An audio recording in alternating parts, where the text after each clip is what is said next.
آیا خودآموز زبان آلمانی توصیه میشه یا اصلا مفیده؟ آیا امکانش هست؟ قطعا امکانش هست، ولی سوال این نیست. سوال اینه که آیا زمان شما رو برای یادگیری زبان آلمانی کمتر میکنه یا بیشتر؟ به نظر من که آهسته تر میکنه. به نظر من که سرعت پیشرفت شما رو کندتر میکنه. دوستان دقت کنید، یادگیری زبان آلمانی صرفاً حفظ لغات، یادگیری گرامر و این مطالب نیست. اگر صرفاً این باشه که خب منم سایت دارم، خیلی مقالات و مطالب مفید داخلش هست، ولی خب چرا آموزش میدم؟ ببینید، آموزش، یادگیری لغات، اصطلاحات و گرامر زبان آلمانی مکمل کلاس شماست. خب یعنی شما نباید صرفاً روی این تکیه کنید. شما باید یه جای کلاس برید. حالا نمیگم بیاد کلاس من، ولی توصیه میکنم حتما با یک مدرس زبان آلمانی کار کنید، چرا که ایراداتتون بهتون گفته بشه و مهمتر از همه مکالمه داشته باشید. خیلی مهمه. ببینید من چقدر بگم، در ماه زبان آموزایی هستن که خیلی زیاد با من تماس میگیرن، تو سطح B1 هستن، B1 حتی تموم کردن و تماس میگیرن با من، میگن که سطح مکالمه‌ام بسیار بسیار ضعیفه. و بودن افرادی که با من تماس گرفتن گفتن که ما B1 رو تموم کردیم، الان میخوایم توی کلاس شما شرکت کنیم و بعد از اینکه اومدم تو کلاس میدم حتی سلام و احوال پرسی آلمانی هم بلد نیستن. حالا به اصطلاح میگم به گوسن. شما همون هالو ویگس تو هر زبانی ساده ترین چیز دیگه. تو انگلیسی هم فکر کنم هلو هاواریو هست دیگه. حالا ساده ترین مکالمه هر زبانی، شما زبان ترکی، فرانسوی، هر زبانی بخواید یاد بگیرید، ساده ترین مکالمه‌اش اینه. حتی این رو هم بلد نبود. واقعیتی که من تجربه این همه سال دارم در اختیارتون میذارم. شما وقتی کسی نباشه باش مکالمه نکنید، ناخودآگاه گوشتون ضعیفتر میشه. چون شما باید اول یه چیزی رو بشنوید. ببینید شما وقتی فیلم میبینید، بذار مثال، فیلم میبینید، خب طبیعتا مثلا وقتی یه شخص میره توی یه رستوران یه انتظاری دارید مثلا فلان جمله رو بگه این قیمتش چنده، مثلا فلان همبرگر مثلا خوشمزه است یا قیمتش، این جملات انتظار دارید. اون کمک میکنه به اینکه شما توی تایل هوگن قوی بشید، ولی کمک اصلی و مکالمه میکنه. چرا؟ چون شما انتظار ندارید مثلا شخص یه جمله خاصی بگه.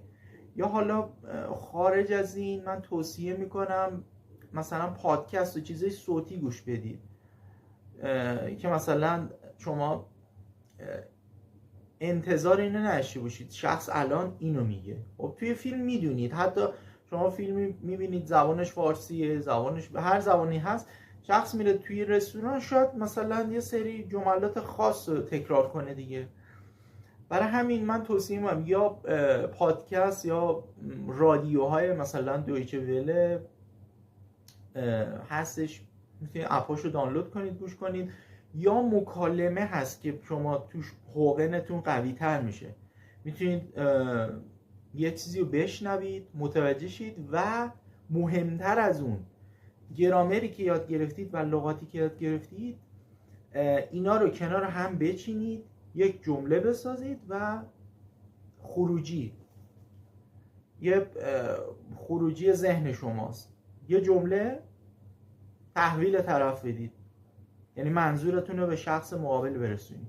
ببینید تا اینا نباشه یعنی شما کاری که میکنید بیهوده است. ببینید ما هدفمون از یادگیری زبان آلمانی مکالمه است. مثلا هدفمون اینه ارتباط بگیریم. این نقطه‌ایه که ما میخوایم بهش برسیم. چجوری میشه شما صرفا فقط لغت یاد بگیری، گرامر یاد بگیری، مکالمه نداشته باشی. حتما باید یه پارتنر زبان داشته باشید، یه مدرس زبان آلمانی، یه استادی که کمکتون کنه بگه کجا ایراد دارید. نمیگم بیاد کلاس، من اصلا توصیه نمی کنم، هر کاری خودتون دوست دارید، ولی حتما ثبت نام کنید توی یه کلاس. حالا هر جایی که خودتون میدونید. توصیه من اینه به هیچ عنوان خودآموز کار نکنید. ببینید پکیج‌های آموزش زبان آلمانی، نمیدونم تدریس‌های مختلف، ویدیو، مطالب، متون مختلف، اینا مفیده. اگه مفید نبود خود شخص من وبسایت راه نمینداختم. وبسایت دارم، کانال تلگرام دارم، یا صفحه اینستاگرام هم حالا به تازگی راه انداختم، ولی اینا مکمل کلاس شما هستن. پس اینی که صرفاً خودآموز خودتون 0 تا 100 زبان آلمانی یاد بگیرید، اینو بذارید کنار. و حقیقتش ببینید همه دوست دارن که حالا مخصوصاً توی این شرایط اقتصادی و این شرایطی که کشور داره، خب طبیعتاً همه دوست دارن تا یه حدودی هزینه ها بیاد پایین، ولی یه زمانی هستش که شما بزرگترین هزینه‌تون رو پرداخت میکنید که اونم زمانتونه. خیلی مهمه. شما هزینه بسیار گزافی که اونم زمانتونه پرداخت میکنید و 8 ماه 10 ماه شاید 1 سال میگذره، میبینید توی مکالمه مشکل دارید و میرید پیش استاده میگه بیا سطح A2 یا A1 بشین دوباره با هم کار کنید. خیلی حرفا. ببینید شما B1 رو تموم کردید و استاد بگه بیا سطح A2 رو دوباره با هم کار کنید. زده نمیشید؟ من یه سوال دارم خیلی مهمه. این اصلا میتونه پروسه مهاجرتتون رو عقب‌تر بندازه. یعنی شما اصلا اومدی B1 رو تموم کردی، گفتی الان تو ذهن خودت خب الان نزدیک شدم به مهاجرت، بعد تازه بری پیش یه استاد بگی بیا از سطح مثلا A1 A2 بشین با هم کار کنید. خیلی زده میشید، اصلا امکان داره مهاجرت رو بذارید کنار.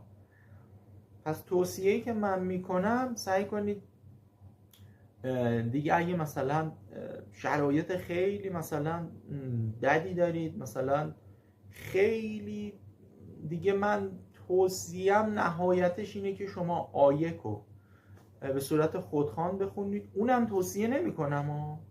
ببینید من به زبان آموزان که تدریس میکنم، حتی طرف هیچ سابقه ای نداشته باشه، یعنی سلام رو به آلمانی نمیدونه چیه، جلسه اول A1 که میاد سر کلاس من به زبان آلمانی صحبت میکنم. اصلا برام مهم نیست که طرف همه متون رو، تمام جملات رو بفهمه.